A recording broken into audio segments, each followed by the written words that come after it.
DPS. Let's go. This is the one that's going to make the most like drama. People are going to be juiced up. So you can go in, ignore that it's Kata, it doesn't matter. You can go in whatever order you want from the classes. I'll just do it. I can go at it. So you can do whatever one you want. Just say which one you want and then we'll fucking bang it out. You want to do like you did a good example of an S tier versus a don't bring? Yeah. Okay. Well, do you want to do the same thing? Boom. Yeah, that sounds good. And we'll start with the dope brings. I feel like that's the easiest thing to do. Okay. Oh my god.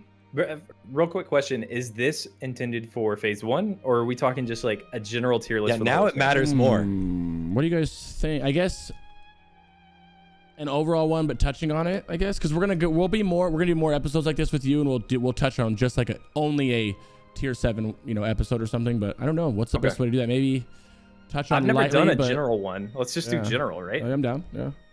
This is gonna be the most like controversial way to do it, when I'm not getting like down to the nitty gritty on like a prediction of tier list, but this is going to be general for the whole expansion. I'm doing my best to average it in my head. Works for me. And we'll go from there. So the first like don't bring is Subtlety Rogue.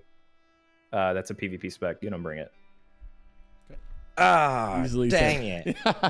Easily said. Do they do good damage too at bad all? Rogue is so sick though. They don't do good damage. Oh my god, I'm so excited. All right, yeah, go on. They don't do good damage, like literally at all.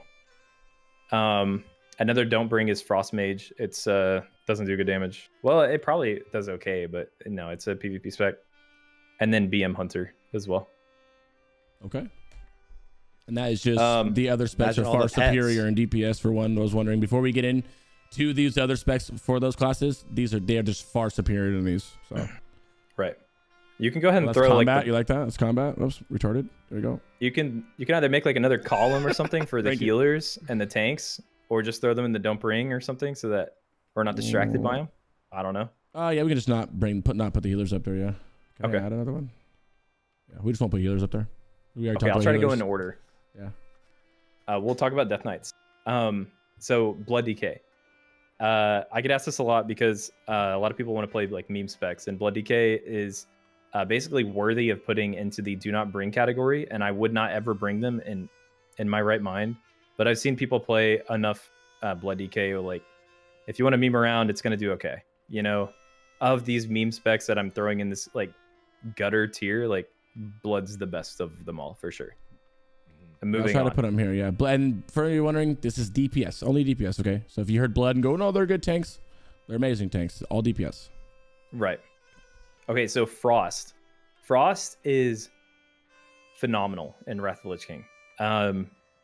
If we're talking about overall, I want to put them in S tier, but they're going to be a low S tier. They're going to get passed by a lot of other classes. But Frost is so good because Frost does not need a lot of gear to get going. Their ramp up time is like pre-raid BiS, and they're like ready to like fucking blast. They do so much, and they are not restricted by like anything. They can go full mobile fights and have really good uptime because they're not like leaving a Death and Decay on the ground behind them, or a Consecrate, or a Fire Nova Totem, or anything like that, or a Magma Totem. I mean, they have really good value just from like their pre-raid BiS gear alone, and they pump. They absolutely just fucking pump. Really simple and approachable class to play too.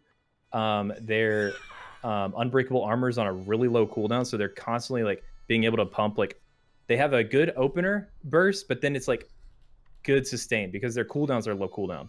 They're not like going on these like crazy big openers like some other classes might do, and they don't have like a crazy good execute. They are just like steady blasting. So Frosty K is really good, very satisfying to play with the Killing Machine procs and the Killing Machine and Rhyme procs too, especially when you're getting like a big AoE Howling Blast out. Very satisfying to see those big crits. Lots of fun, but for the most part, it feels like a 2-button class. It's like you're hitting Obliterate and Frost Strike over and over again, and that's why I said earlier that it gives me carpal tunnel playing Frost, because I'm like constantly hitting like my I think I have them on like 2 and 3, and it's just like hurts my fingers, bro. But great class, great class. Yeah. As you mentioned, so then Frost doesn't need as much gear, so early on very solid very quickly. Then do they scale less like not less well, yeah, less well. Like every class kind of passes them, and that's why they could potentially be lower S tier or like A tier later on in the expansion. It's funny because Frost has a really weird way that they are scaling, where they go from this like blood subspec build that doesn't care much about armor pin to when they get to tier 10, they go into this unholy subspec that gets blood caked blade that's going to let them do more physical damage. Plus their 4-piece T10 is crazy. Plus all of the available armor pin in the whole game, they're able to hit armor pin caps. And Frosty K goes from like this like weird, like really, really valuable phase 1, phase 2, kind of drops down because they're like in a weird like lull, and then they like respec and get like another spike. But every other class in the game is spiking so much more than them late in the game, like in tier 10, that they don't really move in terms of like their tier and their like place in the meta. Even though like they actually scale well because they get all those armor pin things, like I was saying, they don't really shift a whole lot in like where they're ending up on a DPS meter. Yeah. So it's good, solid all the way throughout. There we go. Absolutely solid all the way throughout. A lot of guilds like will run like 2 Frosty Ks early, maybe even 3, and drop kind of down to like 1 Frosty K come ICC. Good question. How's overall on these DPS when you go over? Overall, because you know overall it's going to be tough for me to answer for a lot of these classes, and plus keep in mind I'm more of a melee guy. Okay. Because we don't really track overall in private servers because no one cares. Overall in Frost is phenomenal. Absolutely phenomenal. Again, because if you're playing it right, you're getting big Howling Blast crits off with your killing machine, and they will just do great, steady overall. Like they're just so steady. They're great. Great overall. Okay, well. Yeah, DK. What about the other DK? And then Unholy, a little bit different damage profile. I feel like if you watch like any of these DK or maybe tier list videos online, they'll probably say something like, "Oh, Frost is the single target spec and Unholy is the AoE spec." That's not a thing. If you've played enough Unholy, you can throw Unholy in S tier. By the way, just throw it up there. Yeah, I see you like hovering and waiting. No worries. I'm having so much fun right now. Unholy is great, and in a lot of ways their damage profile feels really similar to Frost, but it's just different. Like it's AoE dots, and it's their death and decay that does like a huge portion of their AoE damage. And you'll see these damage profiles play out really early. Like in phase 1, think about Sartharian 3 Drake. There are going to be a lot of ads on these fights. So classes that can passively cleave them all, like an Unholy DK, will just cheese and like instantly be number 1 DPS for the encounter, despite being maybe a little bit lower single target. I always mean when we were doing on the private servers, I would do like gambles, like predictions on my stream while I get top DPS. And whenever we get to those fights like that, I'm like, fuck, there's a DK in here. Never mind. I'm going to lose to that guy. Yeah. You just straight up lose because of the way Wandering Plague works, which is you're spreading these diseases and you're getting more single target damage by doing AoE. Because your Wandering Plague is exploding damage on all the ads around you, which is a DPS increase for your single target. So Unholy is just really fun. Plus the whole like gameplay of Unholy is getting a massive snapshot on your summon gargoyle. You have your opener that includes applying your diseases, having your raid pop Bloodlust, and then you pop everything. I'm talking like your Blood Fury, your Haste Pot, your Engineering Gloves, have your trinkets rolling, all of this, and then you hit summon gargoyle, and your gargoyle just turns into an absolute machine gun and is like the biggest portion of your damage. It's great. Like I think it's really fun. I find that like gameplay really rewarding. Some people think it's cheesy. I think it's really fun. So Unholy is just great. They are steady throughout the entire expansion, become even better late into tier 9, because one of the best things about Unholy is when you get 4-piece tier 9, you're going to get prioritized for the heroic bonus for that, by the way. So they'll be like literally the number 1 priority for tier in tier 9, because they'll use that all the way through tier 10. And so they hit like this really good spike in like the 3rd phase, 3.5 phase of the expansion, and kind of hit a ceiling there. Like you'll go into ICC, and thankfully like ICC fights are well catered to an Unholy DK, but they've already kind of hit their cap. thinking about trash packs and potentially speed runs and things like that. I think both of these classes are do really solid like Mhm. AoE damage, especially obviously Unholy. But if things die fast, then would a frost damage, like thinking about it, be better on overall? And then if things die really slow, and Unholy would just be like crazy strong on overall damage. Exactly, you nailed it. But that doesn't mean that you don't bring Unholy, because Unholy, when they have a disease up on a target, they have a talent that's I think it's Ebon Plaguebringer. It's your Curse of Elements.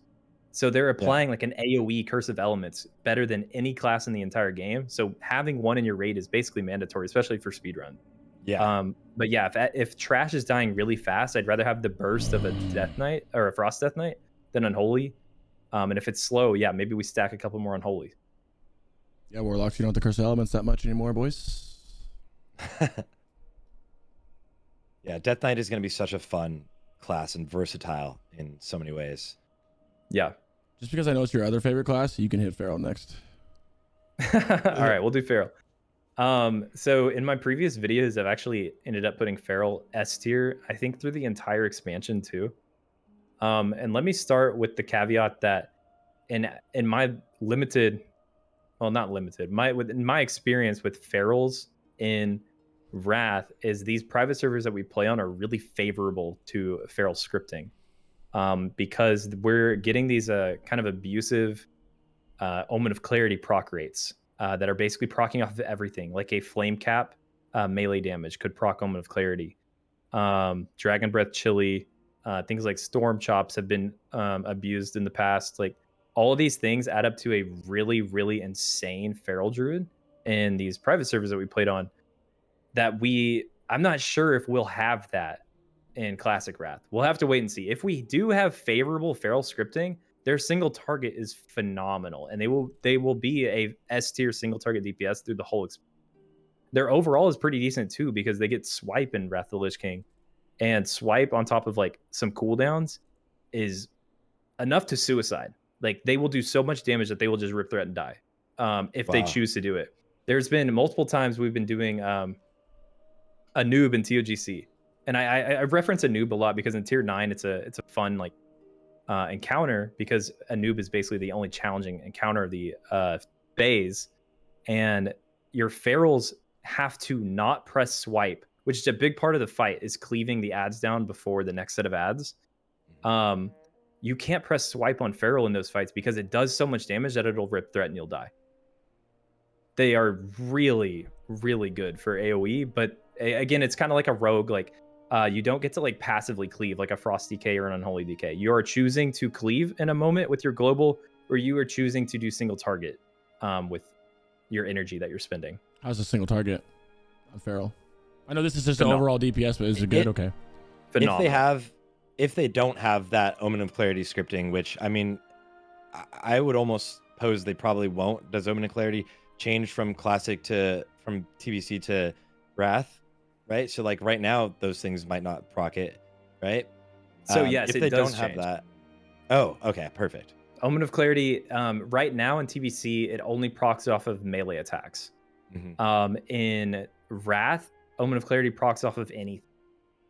Melee attacks, special attacks, spells, and abilities. And because of that, there's been some debate on like what actually procs Omen of Clarity. And so we aren't at a point where I can confidently say like Feral is going to be S tier, because if we don't have that, like they are genuinely not S tier. They drop it straight to an A tier. And I don't, you'll never stack a Feral for any reason whatsoever. You never stack them. I think in your other video, didn't you say something like you don't need to bring a Feral? Is that what it was, or something? There was a con to it. You could take a Fury Warrior instead. Like if you're late in the Understandable. game, like the Fury Warrior brings the same buff, you know. So you want A or S? Late in the game, who Well, beats who? Let's put them Single A. target. Let's put them A. I think overall, I feel much better about putting them A, because I'm just like coming from the perspective of like this abusive Omen of Clarity bullshit. Okay. Just put them A because we're never stacking a Feral. Okay, Mhm. cool. Okay, Boomy. So this is gonna be tough. Again, like I'm melee brain.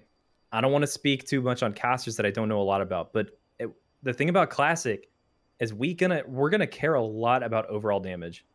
And Yes. Boomy overall is kind of a big unknown for me. I know that it can be absolutely insane, but their single target and everything, like, there leaves much to be desired. And so I'm not sure, like, genuinely how valuable a Boomy will be. Like, would you ever want to bring two? Is the real question. We definitely want to bring one because Boomy brings a lot of buffs to your raid, like a lot of buffs. And their overall, I think, will be pretty strong. Yeah. I think they will be very good in Wrath. And everyone who's playing Boomy right now, just like hang in there because you're gonna get way, way better, and it's gonna feel so much better playing Boomy in Wrath. I just don't know if I don't know if we'll ever bring two. You know what I mean? Like, I don't know if the meta will ever fully go into doing two because, oh yeah, you're pulling up Starfall. Yeah, Boomy's Starfall so and Hurricane together does so much trash damage. It's Boomy, a lot of damage. I went Warlock first, and then I went Shadow Priest, and then I went Boomy. I went to all casters, and Boomy was by far the most fun out of everything with Starfall on a 1 minute cooldown that literally carries your dots. You get Insect Swarm, which you can spam, not talented. And then also, bro, you get a res, which I'm going to keep chilling out because you actually get a res. But the whole, like, I don't know what the talent's called. Somebody will know in chat, but the whole thing where you crit on Wrath, you get Lunar procs, and then you crit on Lunar, you get Wrath. That's the whole, like, it's the beginning. I don't know if anybody follows retail, but it's the beginning of when Boomy started, when Blizzard was like, yo, let's make this. You know how they have a bunch of iterations of that bar they had where they have more Wrath Sun spells, and Moon, right? Yeah. This is where it begins. Eclipse procs, yeah. So you get more Wrath to get Eclipse, you get more Lunars that you go back and forth, and it's literally so much fun. It's like, it was fun. It was intuitive. I had a lot of fun, and then Starfall brings that extra which I really like too. Yeah. That's all I know about it. They're great. They're in a great place in Wrath. They're really, really good and very desirable. And you honestly even want one of your, like, you want one Boomkin and a 10-man too, which makes them even more desirable. Mm-hmm. Like, they're just a great class. What buffs do they bring? Someone asked. Typical They crit. bring spell crit, spell hit. What else? Both those are huge. Those are big, yeah. There's a couple others, man. Now, I can't think of them off the top of my reason head. you bring them now, yeah. SP crit, SP hit, SP haste, SP damage. Jesus Christ. Yeah. Just everything for spellcasters are like, I need a Boomy. Yeah. There's some overlap with other classes that bring the same stuff. Like Shadow Priest brings SP hit and stuff like that. Ellie, but, you know. Yeah, Ellie brings some of those same things as well. Yeah, Boom was a lot of fun. This is going to be my main ult. Was going to be Boomkin. Well, dual spec, remember, so Boomkin Resto. But Druid's definitely like, I haven't played the melee side of it, but I absolutely adored it when it was caster. You know, coming from someone spamming Shadow Bolts, but, you know, even that changes for locks. But it's like, it's a lot of fun, man. I had a lot of fun with it. I really did. Yeah. I was shocked at Starfall. And a 1 minute cooldown, too. Like, you don't, until you see Starfall, you're not going to respect Starfall. And once you respect Starfall, it's that 1 minute cooldown. You're really going to respect it. So, yeah, they're in a great place. You put them in A tier. I feel like that's fine. I'd probably put them in B tier. I think there's too much unknown right now with their overall and the potential, like the ceiling that we have for Boomy. Like, they're an A or B tier, whatever. I think it's going to go up actually more. I think not up from S, but I think that when Classic comes out, that these Boomies are going to sweat more than the private server people are. I think there's so much stuff to be found about Boomies that's not found out there yet, I think, for sure. Like, when the Drew Discord rips into Boomies, that's just going to be magical to watch, I think. For sure. We'll have to wait and see. Yeah. They'll never be S tier, but yeah, okay, oh yeah, of course. But yeah, they could totally be a strong A tier. I could see it. I'm doubtful, but I think I'd rather have them be. You know. Yeah. It's kind of how I feel. I'm gonna go to the bathroom again while you talk. Oh, go ahead, Sarth. I think Starfall seems like a really solid. I mean, 1 minute cooldown on a huge AOE damage dealing ability, especially thinking about the raids in these next, like in Wrath of Lich King in general. It's not like you're like a giga chain pulling all the time. So like that ability is up quite often on big pulls, most likely when you just move towards like overall damage. Right. Well, also think about it, 1 minute cooldown. That's one big pull. How long is that pull? 40, 30, yeah, exactly. 45. You know, then you run the next one. Yeah. Comes at the end of it. You got to watch it because it's less of a timer. It's more how many stars fall. It's like 20 or something. So you got to hit with those 20 stars. I'm gonna go to the bathroom while you talk about after you rank BM. I mean, not BM, marksman. Oh, go survival first. Marky. Go survival first. To me, just throw hunters, both of them in A tier. Just both of them in A tier. Doesn't matter the order. Yeah. And let me talk about that real quick. To me, hunter is one of those like pure DPS classes where the two specs kind of have to go hand in hand. You are picking one or the other. It's like a mage. Like arcane and fire kind of have to go hand in hand with each other, because you aren't just playing arcane through the whole expansion. You aren't just playing fire through the whole expansion. A rogue, like you could play assassination through the whole expansion, but you probably, like, you're a rogue main, you're gonna switch between the two. Yeah. Hunter is another one of those cases where survival is like your early tier spec and marksman is your late tier spec. That's just straight up how it works. There's not enough available armor pin in the game to merit going marksman early, and marksman scales phenomenally late into the game, where survival just kind of falls off. We've seen some favorable scripting with survival, actually. I think we'll have to wait and see, because the lock and load is right now proccing off of like frost traps, and so you're doing like a ton of damage by just having like frost traps up, which I'm not sure if like will actually be in the game come Wrath. We'll have to wait and see on in terms of the like survival beneficial scripts that we've seen on private servers. But if it is, survival will genuinely top meters, like top 3, top 4 in phase 1 and 2. They're solid, super solid. In phase 3, like in TOGC, Hunter's in like a really weird spot where none of the fights are very favorable for Hunters, like at all. They're kind of like on assignment duties here and there, and they just kind of hit like a weird lull. And then in tier 10, they're great. They're great again. Like marksman is so good and on fire in tier 10 that they are blasting, and they are again like an A or S tier spec again. Do Hunters bring any sort of, like, do we finally get AoE, or are they just kind of like, is it all just single target damage again? Traps. Or we just like sit there and giga blast and fucking machine gun? Or Hell are we yeah, just sitting no. there and like overall you're like, why didn't I bring It's- another warrior? It's great. I really like, personally, my favorite POV, if I'm gonna watch a stream of Wrath, it's watching a survival hunter play. They do have AoE, with volley being actually like a good spell in Wrath. Genuinely Finally. does good damage. And then like I just love watching like survival hunters go in, place a explosive trap, disengage out, and that like gameplay, like you still melee weave and TBC. I just think it's so fun to watch, and survival does good overall. Your trap I think weaving, their right? overall is very good.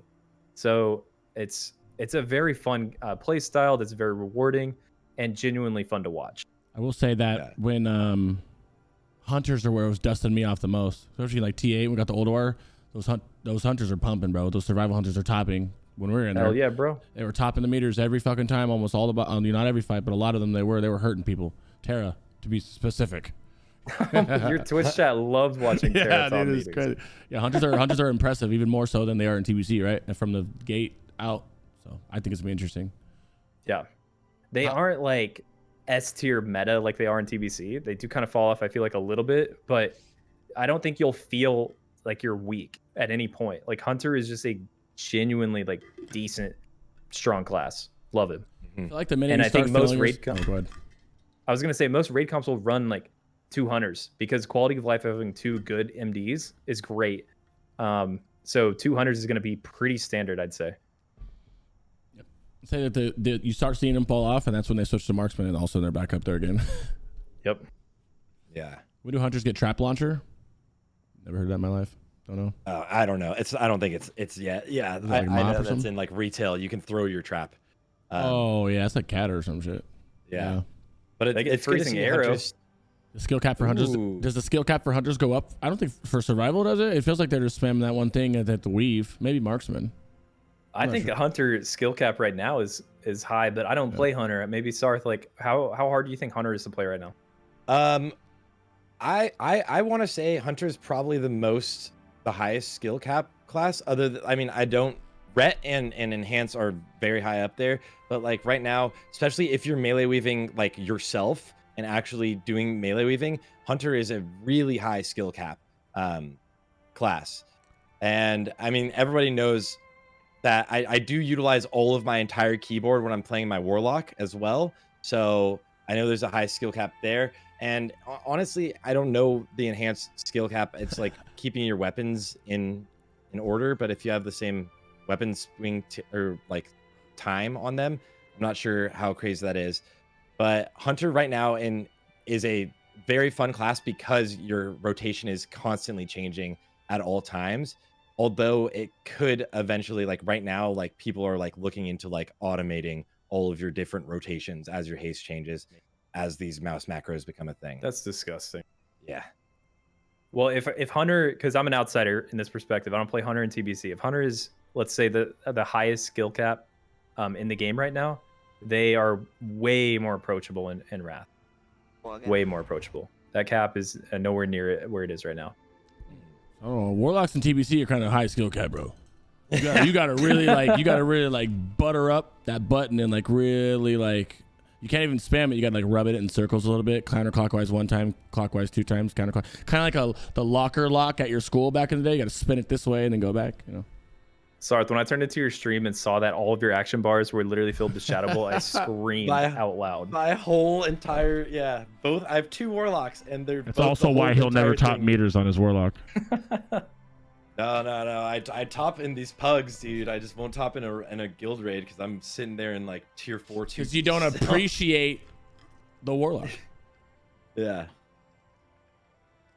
All right. Let's get going. Ret next. Yeah.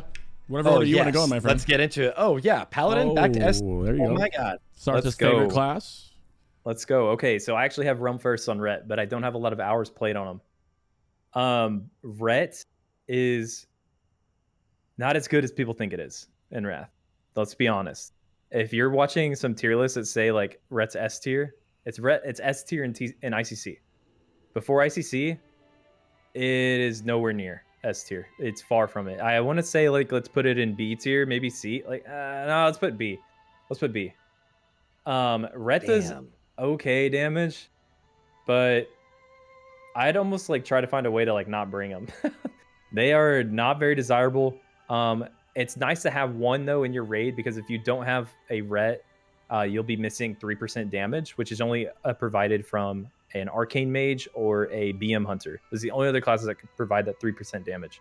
So Ret is kind of nice to have one token Ret, but they are pretty bad. The good news is that like you're extremely useful, and you will sometimes have to take a DPS loss, but instead of speccing into the Holy subspec tree, you'll spec into Protection subspec, which is a DPS loss for you to get the Divine Sacrifice, which we talked about earlier in this pod. So the Divine Sacrifice being so insanely strong makes Ret just another great class to be providing that raid sack for you. Their damage just leaves much to be desired. Phase 1 they're going to be pretty decent because of Nax, them having so many undead mobs, but they are like in the worst place possible in Ulduar, like dog shit in Ulduar. Yeah, even chat saying B till ICC, then they're busted. What makes them busted in ICC? So ICC, they get set bonus. Their set bonus that lets them get the occasional reset on their Divine Storm, which is it's night and day. It's straight up. It's all the difference for Ret. Okay. And think about that with overall too, like that's where they start shining, right? Like you're just able to like constantly Divine Storm. Oh my god, the damage. Right. So you like want one Ret in your raid or in like your guild, like for the entire expansion. But just one. Don't ever give me more than one Ret until we're in ICC with everyone having 4-piece D10. Well, that was easy. Sarth, anything you want to speak on your favorite class one? No, I'm like in full agreement, like, right? Like you see so many of these tier lists right now on YouTube or like write-ups on Reddit or something, and everyone's saying like Ret is going to be so insane, but like it's really not until you have this crazy cracked out set bonus, and like that obviously massively buffs your single target, but also your overall, which is where I think Ret is going to like start shining so much, especially as myself, obviously I look towards like the speedrun scene much more often than not, and that's where Ret really comes in. So like right now Ret is a utility thing, but like it's given the same buff as an Arcane Mage, which you have Arcane Mages early in the game. So is it actually necessary to have the Ret early in the game? We'll see. It depends on what your group comp is. So for early version of the game, my plan personally is to either tank, probably tank, and then swap out and convince like my guild leader, like Lottie, is like, yeah, I tanked so that I can parts or pump now. Yeah, I don't know. Yeah. Well, that's a good one. Do you guys feel like Lich King has way more gear dependent than player skill dependency, or is it raid comp dependent? Ooh, good question. Gear dependent than player skill. No, like I it's feel like player it's more skill. skill dependent, Yeah. but it depends on the phase. Like straight up, like phase 1 of Wrath, like with Nax OS EOE, is gonna be easier than Kara Gruul Mag was for TBC. Like it's a easier phase than that. So phase 1 is gonna be face roll easy, and then phase 2 is gonna be straight up like the hardest raid that Classic has ever seen with Ulduar. Oh, it's And twist. then, Oh. so, what's up? No, go ahead. Sorry. And then like phase 3, like TOGC and Onyxia, like another easy phase. It's gonna be pretty approachable. Like kind of I get more like TK vibes from that in terms of difficulty. And then ICC again, like we get hit with another extremely hard raid, where like skill matters and you just can't like straight up out gear it for a while unless you just want to farm the content for 10 weeks until you get like full BiS and then face roll it. Sure. It seems like most of these classes that I've played so far on the servers are all much more skill in playing the classes. Absolutely. Not just Warlocks, obviously Warlocks, but even the other ones that I played, even the healers. You know what I mean? That's like the most exciting thing about Wrath of the Lich King is you go away from classic. TBC still has very often a lot of, let's be realistic, one button classes, and Wrath of the Lich King, there's so many more options, there's so many more cooldowns also that you're using not only on yourself but on other people. Like as a rogue, even you use like, when am I gonna Trix another person to buff them? Like when are we gonna like exchange different cooldowns? Like it's just all so much more intricate, and the raid callouts, like Crix was mentioning earlier, having a good raid leader who's tracking all of these cooldowns and calling out so many different things is just it just the level of play between these two expansions, I think, is going to shoot up so much, and it's so exciting. I agree. I agree. There's no more twisting for Rets? No. Why is that? Is it missing a skill? I don't know anything about paladins. So. No, I mean, you'll just swap seals depending on the fight. If it's a cleave fight, you'll go command. If it's a single target fight, or even just like a single target portion of the encounter, you'll go to the other one. Cool. What's it called? Corruption. All right. Well, oh, you have something else to add before the next one? Hit it. No, I'm ready. I'm ready for Shadow Priest. And I like that. I like what we just talked about in terms of like skill, defining a player rather than gear. And Shadow Priest is one of them. I straight up think Shadow Priest is a really good like definition in terms of like when you see someone who's good at Shadow Priest, they're noticed 100%. You'll see it right away, dude. It's crazy. You will straight up see it. I have played Shadow Priest and I'm dog at it, bro. I'm not. Where do you want to rank it? I'd still think like, so their single target damage is definitely better than Boomy, but their overall is going to be way less than Boomy. So I kind of want to put them in like a B tier because you don't stack a Shadow Priest really. You kind of take one.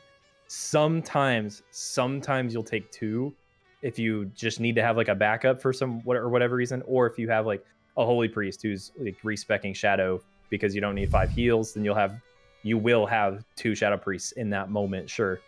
Yeah, that's what so I would put them there. Felipe just now. This is about damage.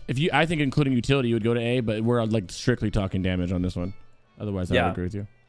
Unfortunately, their utility like comes at a big sacrifice. A lot like Ret. Like when they need to cast a big Divine Hymn, that's like 5 seconds of like lost uptime just to like help the raid out. It blows, dude. But Mind Seer is super good. Like everyone is crazy about Mind Seer, and everyone's super pumped about getting an AoE ability on Shadow. And like, yes, like get pumped. Mind Seer's good. Feels really satisfying using that. Shadow Priest has a good, rewarding playstyle, but they aren't like, they're never S tier. They do get really good in ICC, of course. Like they scale really, really well, but you don't stack them at any point, and they're not going to be like topping meters, except for Hodier hard mode and Vezak's hard mode.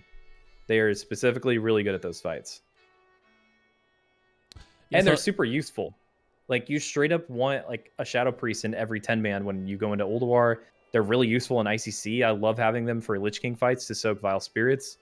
They're like, you have to have them for Algalon to soak Big Bang. Otherwise, you're sacrificing like massive cooldowns to cover for it. So Disperse is super good, super helpful. Yeah, that's a really good cooldown that is just like, honestly, just can save so many things. I could just think of like so many uses for that as we move forward that are going to be really good. Yeah. It's definitely more of like a PvP ability. Yeah. Dispersion. There aren't like a whole lot of the times that you like genuinely use it in PvE, but when you do use it, it's like mandatory. And they don't have mana issues to begin with because dispersion gives you back mana, which like you don't need as a Shadow Priest. Like they have plenty of mana.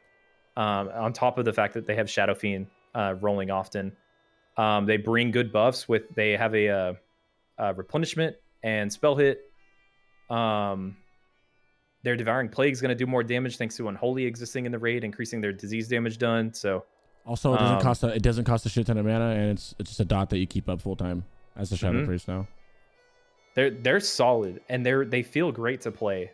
Crix, you said you played Shadow, right? Yeah, they do so much more damage. It's so much more damage. Just as their talents just fluctuate into more shadowy spells that makes them do like a lot more damage, including Mind Seer, which is exactly like Mind Flay, except for it hits everybody around it, which is nice. So you literally have like a burst, and it's a lot of damage too. Like Mind Seer is a shit ton of damage.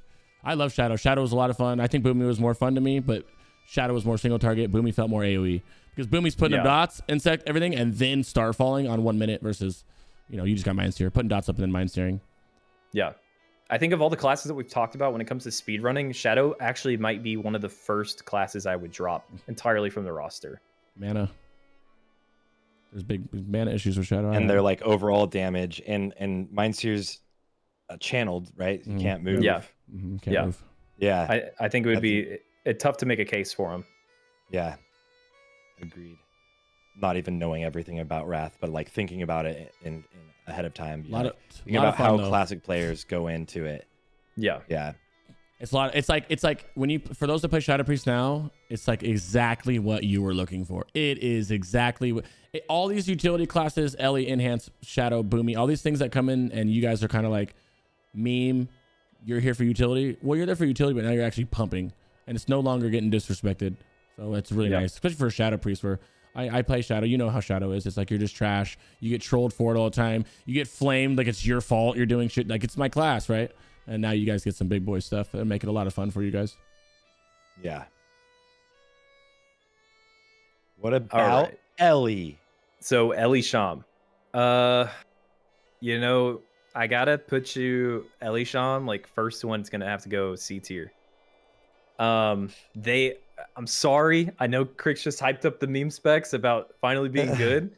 I hate to shit on you like this, but truthfully, like throughout the entire expansion, like Ellie Sham just ain't it. Worst caster. I feel like the experience that I saw with classic TBC with the power level of Elemental Shaman is basically like identical to what we're going to get. I'm predicting that's what we're going to get in Wrath because they will be great in phase 1. You'll see them do really good damage phase 1, and you'll be like, oh my god, like, is that an Ellie Sham like doing like above top 10 DPS? Blasting? Like what the hell? Yeah. Guzu making like some random video of like, oh my god, this Shaman pumps. Like, they fall off a fucking cliff, dude. They're not even like that desirable either because you could bring that spell haste totem that they're bringing by any other shaman. You could bring any other shaman to Bloodlust. The Totem of Wrath is actually being covered by your Demo lock, and it's not just the same buff, but it's an even better buff provided by your Demo lock. So Ellie Sham just doesn't have a good place in Wrath. But let me walk that back real quick. They're not like C tier, like how a Prot Warrior is like a C tier or D tier.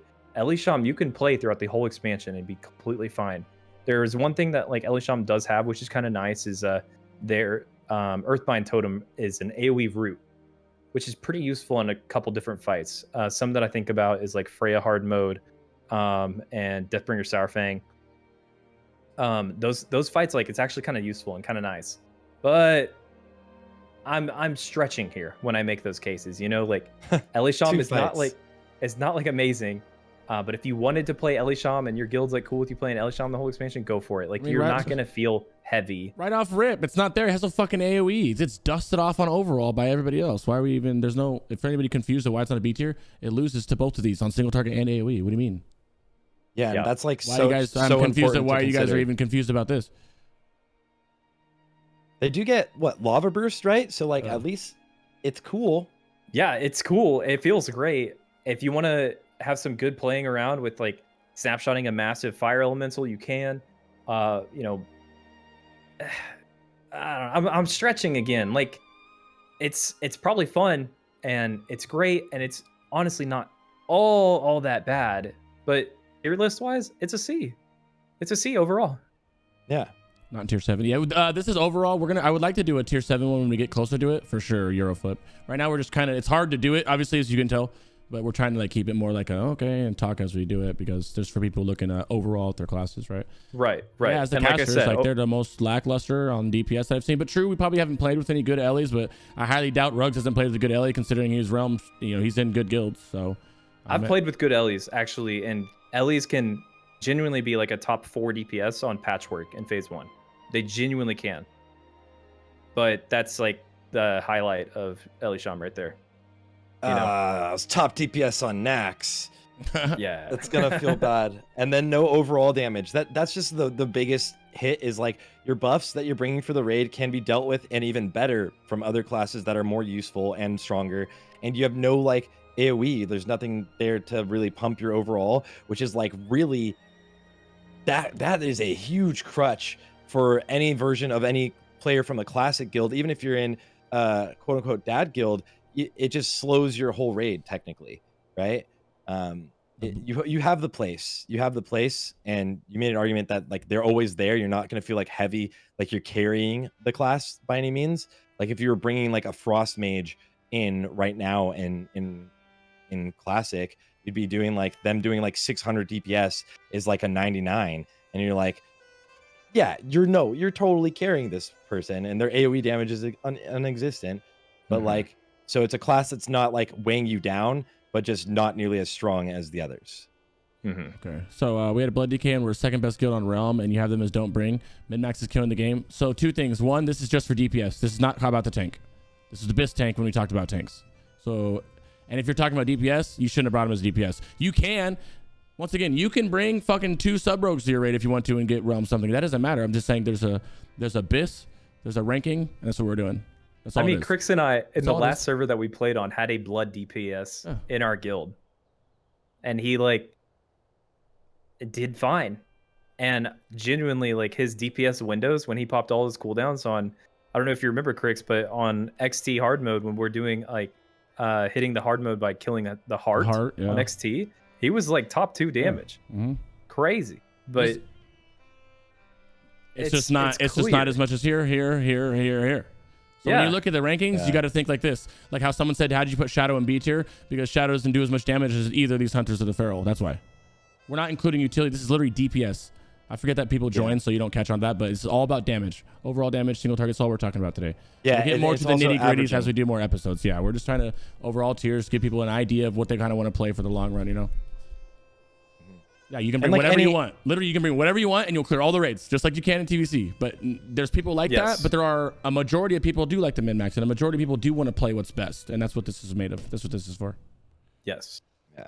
And like we said at the beginning, like any tier list, there's always going to be things that change, especially because we've mentioned for every class about like how scripting can be different on the live servers than private servers. But also it's like, what are we focusing on is like 1, single target DPS, 2, overall damage.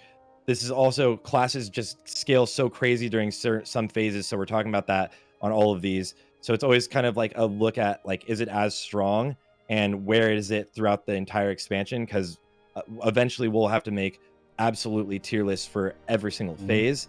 And also thinking about like, what if you're looking at like parsing or bringing a utility or your single target DPS towards like, what are you bringing towards like a speed and overall raid? So there's so many things that go into this, and like this is like a generalization of where things should be.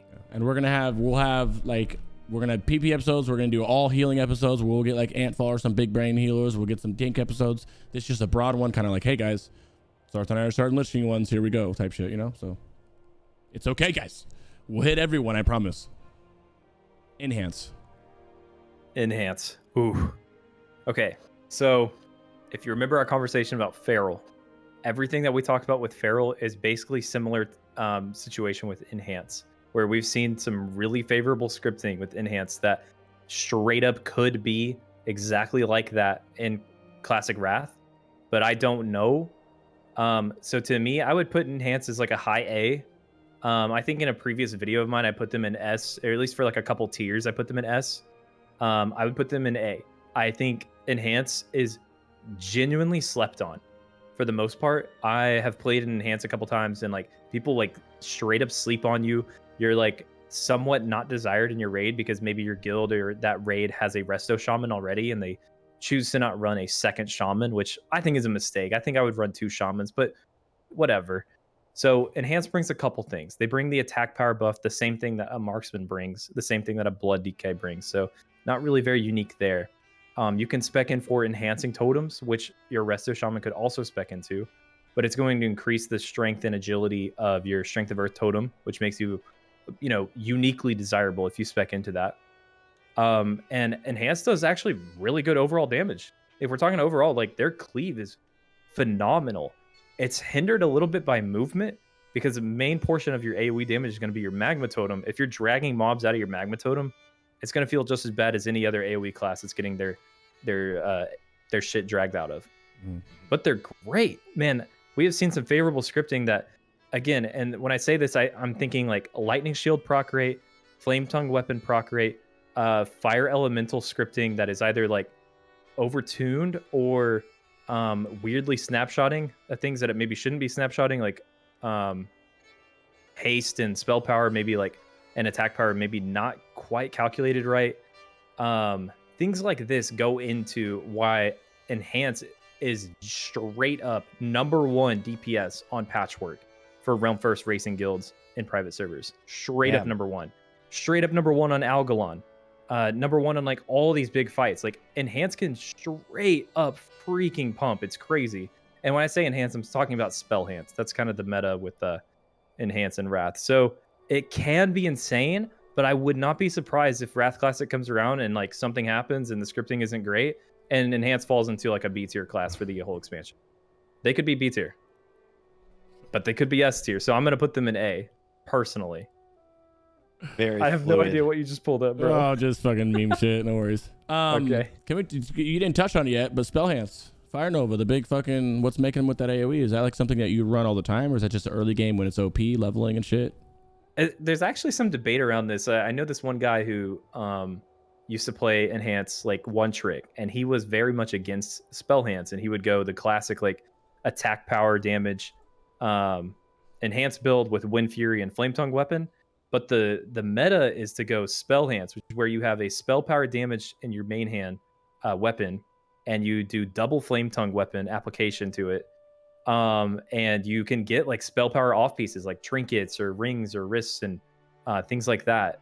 And you build for like heavy haste, and it's really god tier actually. It's pretty insane. It's really, really fun too. I've recently just posted like an old video of mine where I'm playing Spell Hance on like a random ass like Lich King kill. It's like super random, but the class is like, I think Enhance and Wrath is the most fun DPS in the entire game. Like I said, with Holy being the most fun healer, Enhance is the most fun DPS. A lot of people are going to be, I think a lot of fucking people are going to be playing Enhance, especially because of the Spell Hance. Like largely because of that, I would say. Because that's like a new kind of Enhance, right? The skill seal, yeah, it's totally new. Like it goes completely different playstyle from what it is in TBC. But every single global is a decision and a priority, and you're reacting off of procs, and you have a snapshot mechanic. Like there's so many layers to the enjoyment of Enhance that makes like a good Enhance player like stand out by a mile. It's very, very, very rewarding and a very cool, very modernized playstyle. Enhance is just like on a whole nother level when it comes to playability, difficulty of the class, and enjoyment from doing it well. There you go. It's good to see the class getting like a lot of like more intricacy, and like see the difference between it can be like a very meta class, or like if you see someone not playing it to its highest potential, then it could just be like not nearly as useful. Oh, for sure. Yeah. Hey guys. But if you have any doubts about Spell Hance, like my buddy Antfall wrote a guide on it. I featured on it, which is kind of fun. Yeah, you just linked it. Yeah, I just linked it. Watch that if you guys want to do it. He also has some VODs of him playing it too. Exactly. I'll link Antfall shit. This is one of those. There's a lot of content creators out here, and you would know that who to watch and who not to watch. And I'm not gonna say who not to watch, but this is one of the ones that you should watch. So check this dude out. I believe he's with Progress as well. He's moving into Progress for Lich King. Right. I'll vouch for Antfall. He's like one of those private server raid leaders who like has raid led like 6 different private server guilds, and now he's gonna go play for Progress and be their spell hands for when Wrath comes out.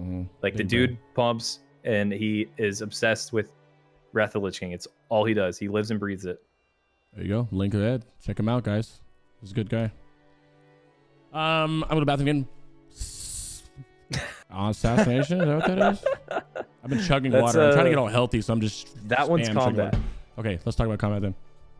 Wait, okay, I feel like you could almost group the 2 rogue specs together, kind of like what we did with Hunter. Because you're going to have to swap them. Yeah, essentially. In phase 1, like you 1000% want to be assassination, because assassination is just objectively better than combat. But if you don't have a warrior in your raid or an arms warrior to provide the physical damage debuff that combat brings, then you actually should probably have 1 combat, 1 assassination, and 0 warriors in phase 1. That's probably BiS. Anyway, in terms of where to put them on the tier, I feel like assassination has to go above feral in A, assassination in A, and combat for overall is an S tier.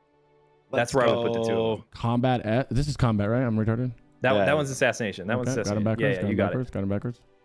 Yeah, I did the same shit on one of like my first videos that I like went viral for. I had the icons mixed up. You got them mixed up. No, you got them mixed up. Okay.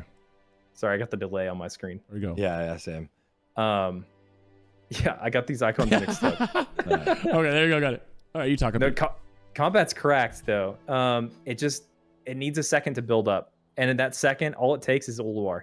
Ulduar is like literally the defining point. And I'm not sure if it's when you get Mjolnir trinket or if it's when you get like the good fist weapon from Ulduar. Like when is like the actual like turning point for you to switch from assassination to combat.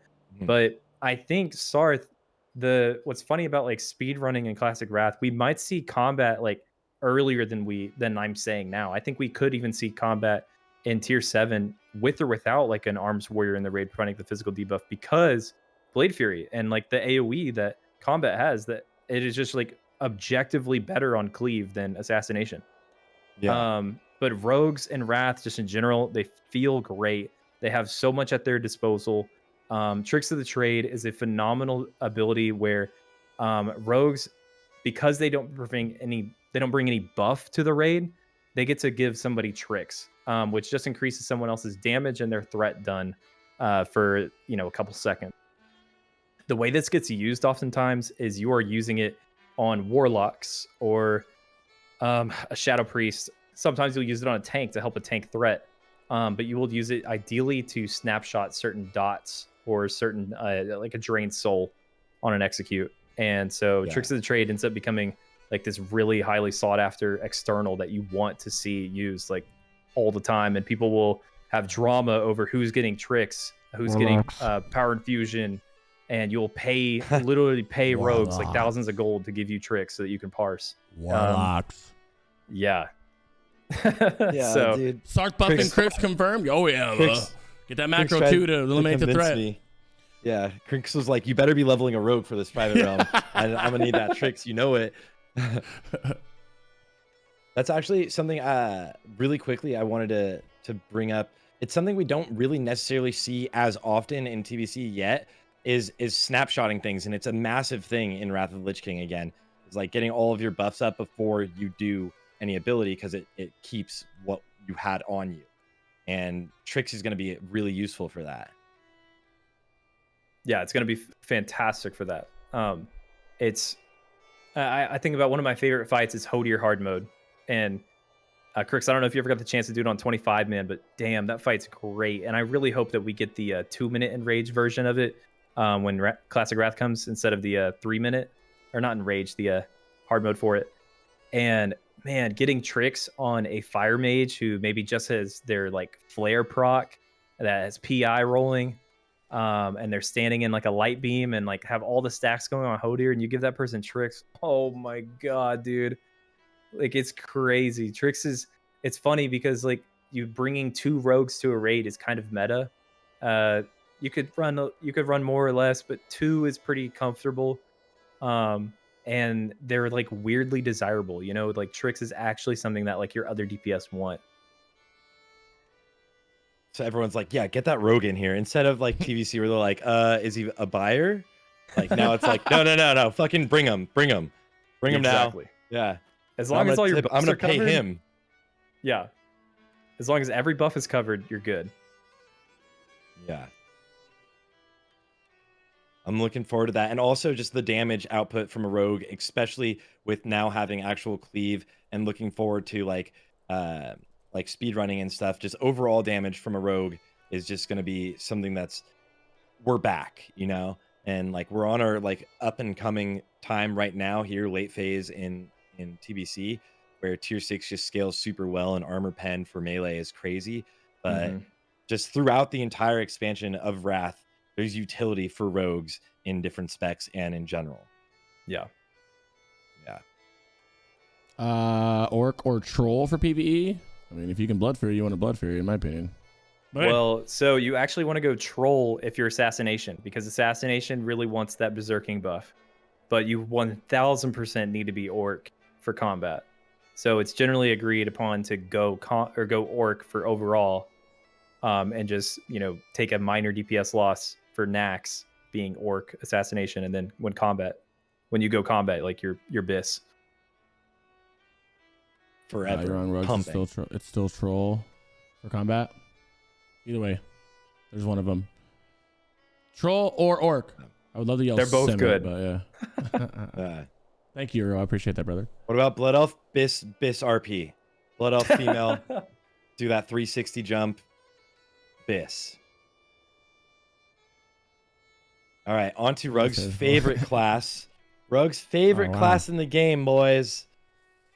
What does he have to say? Warriors! All right.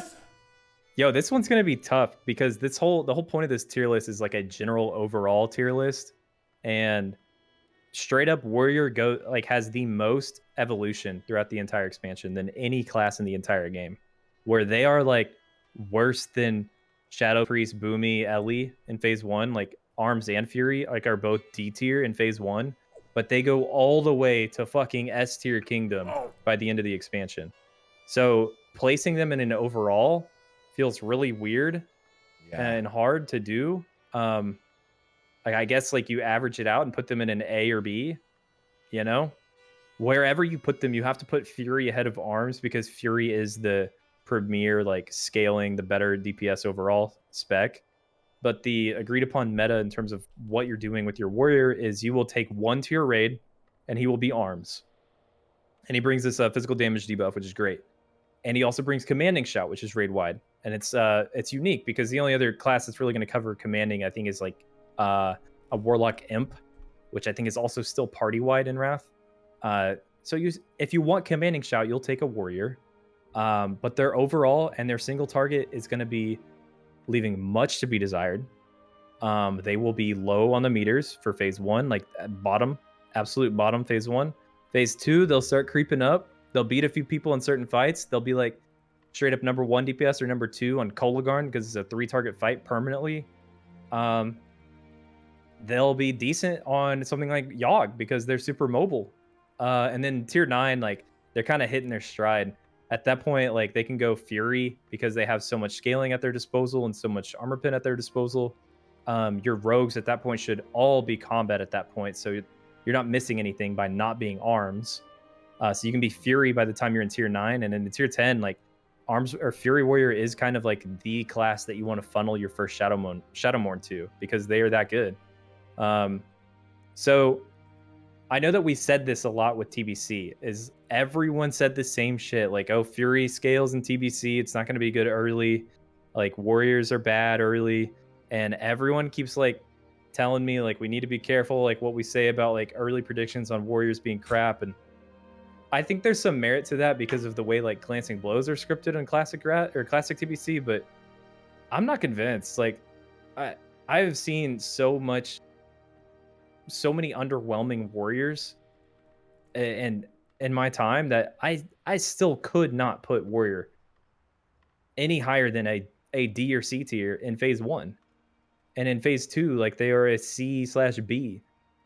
And so I think overall, I think A, where you put them, Crix, on this list is great. No, I would leave them just where they were in A, because they are they're going to be great and they're going to scale great and they're really fun to play, but they're just super hard to place. You know what I mean? changed so much with scaling, more than any class in the whole game. Would you say more so than, sorry, Crix. No, go ahead. Would you say more so than, so like in Classic, it was like pretty obvious to Classic players. They're like, we're going to come in and we're going to be pumping. Like, especially for like, I mean, early phases there's a lot of cleave. So like Warriors do really well on overall because they can cleave always. Their cleave damage is great and they're very mobile. They don't have to wait for like drinking or anything. They're very solid in that front. But is their cleave damage it's just like not as efficient as like say your Frost or if it's a longer fight, you're Unholy. So like early on, even then, it's just still something else just does it better. So that there's no real point as in, or like for TBC, it when you're in those situations, no one really does it better. Exactly. So, and I can tell you right now, like the Realm First competing guilds for this fresh server that's coming out this Friday, like none of them are running a warrior in their Tier 7 racing comp. It's not desirable. Even on a customly buffed server, the commanding shout is not enough to cover the DPS loss of literally just having a warrior exist in your raid. Someone asked, having seen TBC predictions, went from claiming Fury Warrior was going to be the worst spec in the game to it being the highest output. How do you feel confident in claiming Fury won't see play in early Wrath? The only thing real quick about that is I don't know who said Fury Warrior is going to be the worst in the game. I don't remember anybody saying that. Also, I reacted to a video today of it. Who was it though? Someone made a video about like how warriors are going to be really good, and Asmongold reacted to it, and then like he was just getting just like chat was just ripping into him, and like Reddit apparently exploded ripping into him. But like I at the time was like, there's no way warriors aren't going to be solid even early on. They're so strong. But like now the only difference potentially, and I'm not even sure about this because warriors are always like can always like come out and prove us all wrong. They've always just destroyed. I'm not saying they're going to be bad by any means. It's just the only difference in Wrath is that there's a class that can do what they do potentially better. So it's going to leave that like skepticism up to what we will see now. But at first, like early on before TBC, I was like, there's no anyone who thinks warriors are going to be bad has no idea the classic scripting in this game, you know? So it's going to be interesting, but late game warrior is so exciting. I'm definitely skeptical because I was one of those guys who said Fury was going to be ass in TBC Classic, and I bit my words almost immediately. And I think that Warrior is going to be better in early phases in Classic, exactly in Tier 7, just because I'm going to assume so. That's just I don't know the game. I don't know that much of it compared to them being trash, because I don't see why are they so bad early game in T7? In Wrath? Yeah. What made them bad? I don't know, man. They just they aren't hitting, and I can't tell you exactly what it is. It's probably like availability to armor pin, how it's like so low early, low weapon damage. Is it low though because you have all the Sunwell shit? I know they nerfed it. Then they nerfed the armor pin at the end of Sunwell. Did they, or they nerfed the haste or something? They nerf it, but it's not quite what you think it is. It's actually basically the same value. They kind of re-script the way armor pin works. So even though the number looks smaller, it's still kind of technically the same. Well, I say that because like on private servers, you guys aren't going back, just like on TBC servers, we weren't going back and getting Nax gear. So private server people aren't doing that either, which is why I asked that. Versus, well, we actually are, bro. Oh, are you? Versus like a whole Sunwell geared, stacked up Fury Warrior with a shit ton of armor pin already from Sunwell going into Lich King. Is that not going to be big? So typically like there's 2 weeks from a server launch till like Nax release. And during those 2 weeks, like you hit level 80 like ASAP, and then you run Sunwell like 2 IDs worth, and you try to split run it too. So we would be running Sunwell for Realm First Racing for Naxxramas and private servers. Yeah, now that you say that, I actually seen looking for group. I actually remember seeing a lot of looking for group Black Temples and Sunwells and stuff on servers. Yeah. And there's 2 main reasons for it, and the biggest one is Rogue 2-piece or 3-piece. No, it's 2-piece. It's the increased haste on your slice and dice. That is still pre-raid best in slot for assassination rogues going into Naxxramas. It's phenomenal. 2-piece Slayer is crazy. Another reason is like some of the gear is just still like straight up tier, like pre-raid BiS. Like it's better than heroic gear that drops for certain item slots for certain classes. Some things that come to mind are like the caster shoulders are going to be really good. There's a good chest piece from Sunwell that some classes might want. Your Resto Shaman really wants the tier 6 2-piece, so getting like a wrist and boots on your resto shaman is super good. So there's some random things that like we actually went back to Sunwell to get, and one of the things that we went back to Sunwell to get wasn't armor pen. Oh, You know, like it's just what about any of the it's trinks and not stuff? there. Yeah, I don't think armor pen is very Yet. good on warrior early anyway. Like I think first of all you go arms early. Arms is going to do more damage than fury. Not only just providing like that debuff for your raid, but it does more damage than fury. And I think you're actually stacking strength way more than you're stacking armor pen, because there's just straight up not enough armor pen for you to like even consider it. Okay, this is the one thing I get asked about more than anything. Obviously Warlock, how Warlock is, but is fury is fury. And every time I say like, hey, arms to fury, I get flamed because I don't know have a proper answer to it because I don't play fucking fury, you know. And I just feel like that's the same thing, is I'm scared to say anything because I'm like the spokesman for all this shit. I don't want to put my foot in my mouth and say they're garbage, but then they end up, you know, like I did for TBC, and they end up being good. So I'm terrified at this point. Right. I'm fucking terrified to say anything's bad at this point.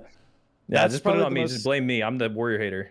Yeah, it's probably the most skeptical class, right? That's the most up in the air, and there's gonna be so many people going so hard to min-max that class and figure out every way to do it. I would say I just never doubt the Warriors and how well they can do things. So it's gonna be really interesting to see. I'm always a big fan, and I think they always pump. I just don't doubt the degens in Classic that play Warrior to figure out how to make Warrior good. That's what more I'm scared of, right? See, like Alondo listening to this is going, we'll fucking see, bud. He's going to Warlock, I think, but you know that he's gonna go fuck with his Fury Warrior probably. So yeah. I'm excited to see it. That's one thing I'm out from.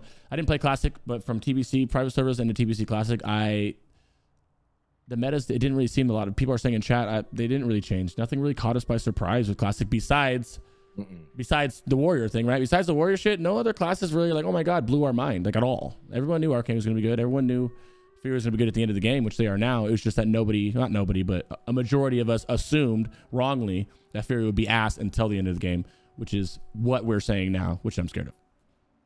TBC was it panned out the exact way I thought it would. Like literally to a T, the exact way I thought it would. Yeah. For like all of the classes, like, and where every class is in the meta and stuff, like 100% where I thought it would, and I'm really happy about that. But Wrath, I'm on the other side of the spectrum where I'm just like, I don't know. Tell me, Rugs. Let's TBC's like, isn't it amazing like how we went from like a horrible meta of Classic and then go to TBC and like every spec is wanted in their own weird way. It's great. And then we go into Wrath and like every spec like has their place, and your parses aren't limited to being in a perfect group comp. Yeah. Like Wrath, like the quality of life of that alone is like really desirable. Yeah, someone asked that earlier. I forgot to mention about the parsing, if it was more like comp based like it is now or skill based, and it is players. I don't know about all classes, but every class that I've touched has been a 100% player skill, bro. It shouldn't be any issue getting all the raid buffs in Wrath. Yeah, because it's raid wide, easy. Yeah, just make your roster look like a rainbow is what I tell everyone. All right, now to talk about the worst class in the... Now to talk about mages. Oh. Hashtag fuck mages. Now to talk about mages. If you want to go ahead and touch on Arcane and Fire, bud, I got nothing to say. Besides, I've not seen them do that good of damage. Everyone tells me that they do, though, so I'm going to shut up. But even in our raids, Rugs, we did not have good... Either we didn't have good mages in there, or mages were bad. So I think mages are good. I think you're sleeping on them. I know you're tilted about it, but I think they're really good. In terms of where to put them on this tier list, I thought about this before we got here. Oh, he's pissed. He's pissed. I would put Arcane in like an A tier and Fire in an S tier for overall. Okay. The way that it works is you go Arcane for phase 1.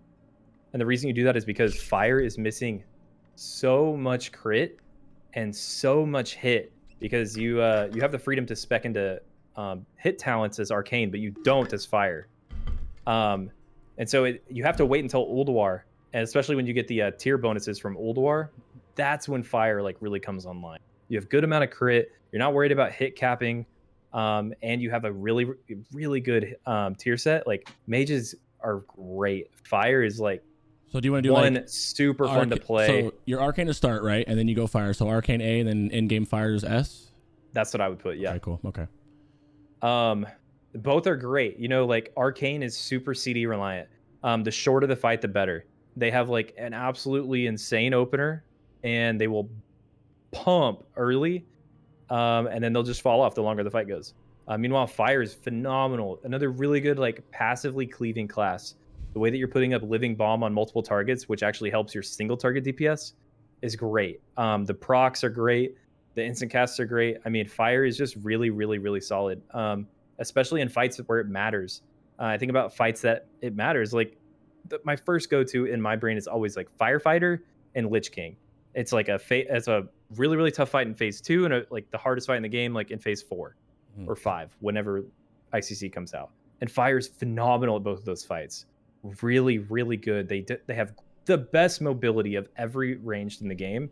Maybe Hunter has better mobility than Mage, but Fire is just really, really, really strong. And I absolutely love them. They will top multiple meters, and they are one of the classes to beat in terms of overall. They are great. Actually, speaking of overall, I'm not quite sure how their trash damage will be. That'll be something worth seeing. That was my question. I can't quite speak too much on the Mage AoE and the Mage overall. That's definitely one of my weak points. So don't let me like be the one to say like Fire Mage is going to be crazy overall. But I do think that like their kit makes sense that it should be. Don't bring them. No. Whoa. Oh, okay. I thought you. Sorry. You said S tier. That sounded like don't bring them to me. Sorry. I heard they're in the tanks and healers section. Randomly though, is there anything that we would do here? Like if you had to put S tier in order, if that makes sense. Like how we went Shadow Priest, Boomy, Ret in that order, kind of like if that even matters, right? It's kind of weird. It's kind of tough to say. I guess I could put Mage over both of the DK specs. Yeah. Late game. Yeah. What's nice about the DKs is they're just like very tanky, very reliable. That's like one of the reasons why you'd want to stack a DK is like they do phenomenal DPS with very little gear, and they don't die to mechanics. So that's why DK is like crazy, crazy good. Fire Mage has got to just probably be better though. I'm not quite sure. But then it's also late game. Like if you look at like Fury late game, then if you were looking at purely Fury late game, then it would be up there in the same spot, right? Yeah, exactly. Like Fury would be even above Fire Mage for that reason, if we're going like that. So it's tough. Like the whole overall thing. That's true. That's a good way to think about it. Yeah, because you go Fury at the end of the game. Fury's clapping right now, so this can actually be an S tier with him because that's how you're treating Fire Mage. Right. Yeah. It's tough to say, man. I don't want to put Fury in S tier for this list. For fuck no, dude. Because then everyone's gonna see this and they're gonna be like, "Oh, I'm going Warrior." Well, yeah. And the last thing I want to see is a bunch of Warriors in Classic Wrath because I don't want them in my roster at all. The problem is what people are gonna do. This is a long video. They're not gonna watch it all. They're just gonna skim through it and see this and be like, and instantly so the comments in flame instead of seeing the context on it. Yo, fucking Rugs put Warrior to S tier. Yeah, dude.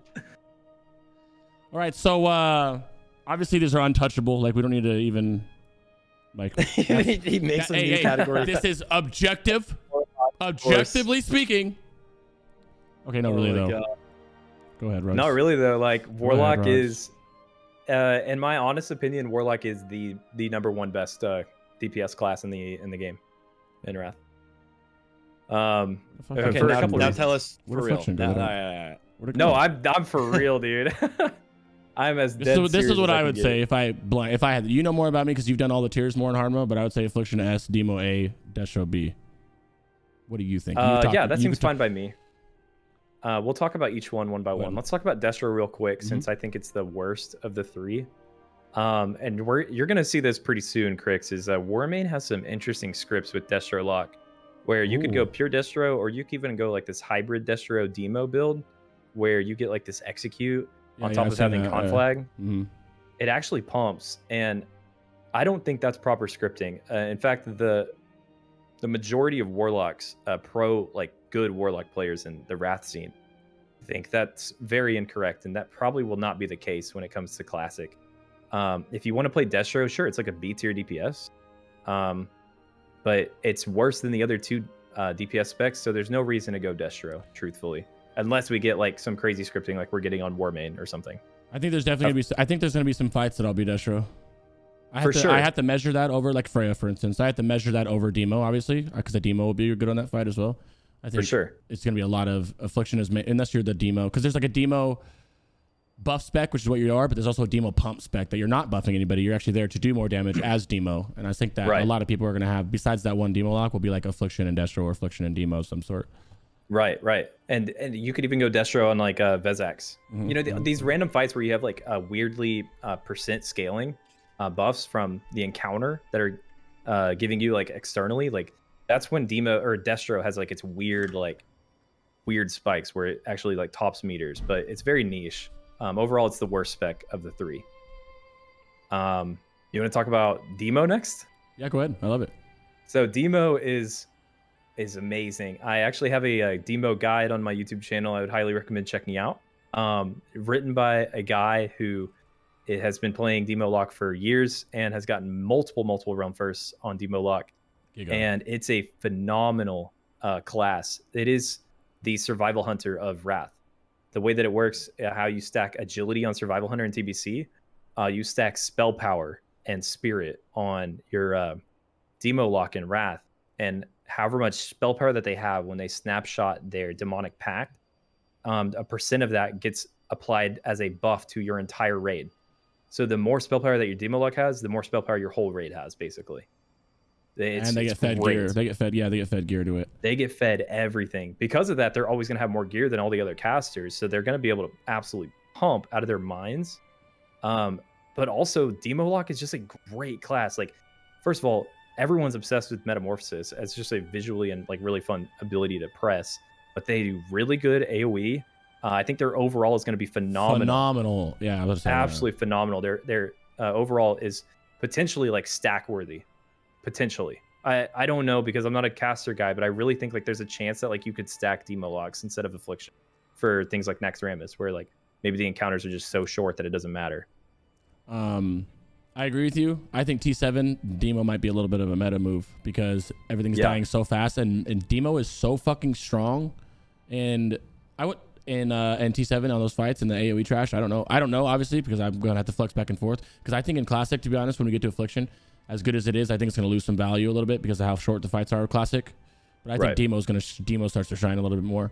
But that's a good comparison to the and on that even more, it's not just how it's strong, the rotation. I mean, you're using if you look at your details overall at the end of it, you got Soulfire, Conflags, Emos, Incinerates, Shadow Bolts, Corruption. You got everything. Like you're using your whole fucking toolkit. It's crazy. Yep. And it's so much fucking fun, dude. It's actually like it's a bananas so fun. amount of And fun. the execute is so fun too. It's a phenomenal class, like genuinely so fun. I think there's actually going to be competition for being the token demo lock of your guild.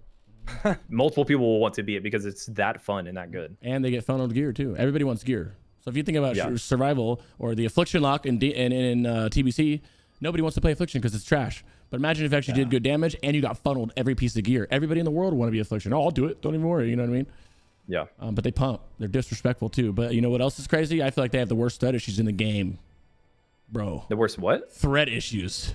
Demo, emo, the demo AoE, bro. It's like crazy because you have to be in melee range. Pretty close to melee range to get that emo aura, which is in melee more. Oh man, it's crazy, bro. It's actually kind of crazy. Yeah. It was funny to see. It was funny to see I'm Alive do it. I'm Alive is a Giga Brain Warlock, and he was learning demo. Dude was dying left and right to all the fucking threat thing. It was so funny to see it happen, bro. But once you get used to it, you're good. Yeah, once you got good tanks or good paladins who could bop you, you'll be fine. But for sure, man, they're absolutely insane. I can't overstate it enough. Like demo lock is one of the most fun casters to play, and they're desirable. So very desirable. Tara's in here. They said it's everyone except female survival hunter. Tara. Hi Tara, how you doing, Tara? we love you, Tara. You're a celebrity here because you're a pumper. Okay, carry on. All right, last one, Affliction, right? Mm-hmm. Okay, look, Affliction. This is where I get my stance on Affliction being or Warlock being the best DPS class in the game. It's Affliction. Affliction to me is the single best DPS in the game. That doesn't mean that they're going to top, like literally be number one of every single fight. That's not what I mean by that. They have good things that are going for them, just like a Death Knight would, where they survive mechanics. They are able to not only multi-dot well, but they do great single target and absolutely amazing execute damage. They don't suffer from mobility issues. Warlock is just Demonic Gateway, everything baby. you want it to be. Demonic Gateway. High skill ceiling too. High skill ceiling with Affliction lock, which is great, which makes it like The play highest, like enjoyable, like replayability there too. in my opinion, it's the highest skill capped Affliction Warlock is in the entire game. I could be wrong because that's like only 3 classes I played, but I blindly guessing, looking into it, Affliction is the highest skill cap to play properly. There's so much shit you have to look out for, not just timers, weak auras, snapshotting, rolling everything. There's so much stuff to look out for. It's crazy and it makes it so much fun. And someone asked earlier if Warlock is going to be the overplayed like it is in TBC, and I don't think it's going to be honest, because of how much of these specs open up and all pump and how difficult Affliction is going to be for the meta spec. I don't think it's going to be overplayed. I think maybe at first they will, but then they realize that, oh shit, I can't. Affliction right now in TBC, you can take me in a Black Temple and you could take, let's say, Sarth. No, nothing gets Sarth. I'm just using him or Rugs, just so I don't flame Sarth. Use Rugs, who's never played a Warlock, and we could be equally geared, and I'm going to beat him, but I'm not going to beat Rugs by that much, because all essentially you're doing is specing Shadow Bolt and Seed of Corruption. I'm just pressing it a little bit different, and it's what I'm doing in between that, right? This is, you take me, and you take one other person who doesn't know what they're doing, and they're on the you're bottom 15, bro. You're out of the top 10 and 15 if you fuck up one thing on Affliction. It's crazy. So, and it's so rewarding and punishing at the same time, which makes it so much fun. But I'm worried about the length of the fights, because even on those private servers, when we were on there, bro, there was fights where I was not getting any execution. It didn't even matter. I couldn't even get a full drain off. I couldn't get anything off, right? So that's what I'm worried about, where we lose a lot of bit of umph, especially because there is no hard mode 2-minute execution range anymore. There's not going to be that in Lich King. I mean, maybe at the end, but there's not going to be a lot of that in Classic, like there is on overtuned private servers. So that's where I'm kind of worried about. But they're definitely going to pump. How do Affliction locks like stack up on like overall damage? How fast are they stacking AoE damage? Like obviously their execute phase is crazy if there's a long execute phase, and they pump on like bosses like crazy. But if mobs, like trash mobs, die quickly, say like Nax or like Black Temple timing, how does Affliction look in that instance? Well, honestly, not as good. You have dual spec, so I swapped to a different spec for trash, because the AoE for Affliction is seeding, but it's less on seeding and more of you still putting up your dots, like still putting up a corruption UAs on shit. And then seeding, obviously don't fuck your corruptions up with your seed, so you seed on the right target. And then if you can get your dots up and good like 0.5%, like 60-65% of a dot up, and then you're seeding, you're clapping, right? And you also have Shadow Flame too if you're in melee. But I don't see that happening. So if it gets to the point where if it's short fights like Nax is in tier 7, I'm not even able to put dots up. I'm able to put like 1 up, but it's seeding and seeding and seeding, and then like maybe bolting in the single target rotation even to do more damage. At some point, the seeds are not even enough to where you would just sit there and put a dot up and bolt into one target. Versus, that's why I said I would be switching spec. I would be dual specking into Destro or Demo. Probably Demo because it's so good for AoE, because the AoE is absolutely fucking bananas on both the other specs. Right. Yeah. So just like a little insider info, the guild that I'm playing in on Warmane is wanting to run 6 Affliction locks for tier 7 Realm First race and 1 Demo. We are too. We're the same thing. Yep. You know, like that's a lot. That is like some major class stacking. And there's no way that's going to be like the meta in Classic Wrath. Like Warlocks will come way down just from exactly what Crix was saying and the shorter execute times, because this is a buff server. But it's just that I just want y'all to know, like, that's a testament to how good Affliction is. It's crazy. It's not just me, fucking Warlock copium. I fucking told you. Every time I say they're good, everyone's like, copium. Cop. They're going to come way down from these clouds where we have them on, like this pedestal that we have them on for sure. But you need to understand, like we're not even on the pedestal. Everybody shit talks Warlocks in TBC because all their Warlocks are fucking ass and getting smacked out by mages. They don't got good Warlocks in their raids, bro. As soon as you have a good Warlock in your raid, bro, as soon as you have a good Warlock in your raid, bro, you'll think different of Warlocks. But if you're in a guild where your Warlocks if you're in a Warlock and your Warlock is fucking 6 DPS at all times on AoE packs, bro, he's trash, not Warlocks. Scripting wise, is there any sort of partial resist situation there can't be for dots? Actually, it's sad to say that I'm not. I don't think dots so then resist. You don't take any sort of hit, like say like Warlocks coming from TBC private servers. You weren't seeing these, like, you're critting your Shadow Bolt for 3,000, for 1,000, getting all fucking frustrated. Instead, you're always hitting that, like, 1.2K or 12K, you know? Right now, it's just, like, it's probably so frustrating, and it can be whenever I play my lock and seeing pumpers play their locks, like watching Crix and stuff, and you're just, like, getting these crits, but it's nothing, right? So now you're not falling, like, prey to that when you're fighting bosses, because you're doing so much damage with your dots, that, like, that also keeps Warlocks in a higher tier there innately. The only thing that like will fall is like faster kill times, obviously, for execute phase. Yeah. Yep. And Very well trash. said. Very well said. Yeah. Yeah. Very well said. I'm excited for it. I think I was thinking about this, and I would think like if in terms of speed running, it might not. I mean, early, especially early, you won't be. I don't think you'd beat Affliction, bro. To be honest, in speed run, you might be Demo for that because Demo's really clapping out early games like that. It's tough to say. Part of me wants to believe that you're right there, and I think that potentially Demo could be better, but I don't know. That's a pretty hot take to. We have to see how easy. We have to see literally how short, how easy, how how the content is. Which that's a pretty hot take because imagine Karazhan is really good. Yeah, but imagine Karazhan as an Affliction lock early in the beginning of TBC. What execute phases were there besides like Curator or some shit? There wasn't really a lot of execute phases, right? But you overall, could have got 2 good ones. Yeah, true. But overall, it's still going to be rough because overall everything's dying so fast. Yeah, you can swap. You just got to be out of combat for those wondering. You also have to resummon a pet and you lose all your mana. So you got to get this respec. You dual spec, you sit down and drink, you get a pet out, you rebuff pet. Which for Affliction also, we didn't say this. Obviously, as you know, right now you're sacrificing a pet and you're spamming Shadow Bolts. That's gone. You have a pet out full time. It's a Fell Hunter, which means you're bringing more utility to your raid because you can get yourself or anybody else out of shit. How many times have you been feared, polyed anything in the world in a raid and you're just like, dispel me! But they don't. You know what I mean? Now you can do it to yourself. Now you have a kick. How many times are you like, kick that shit, you dirty mage? And they don't kick it because they're too busy pumping. Now you can kick it.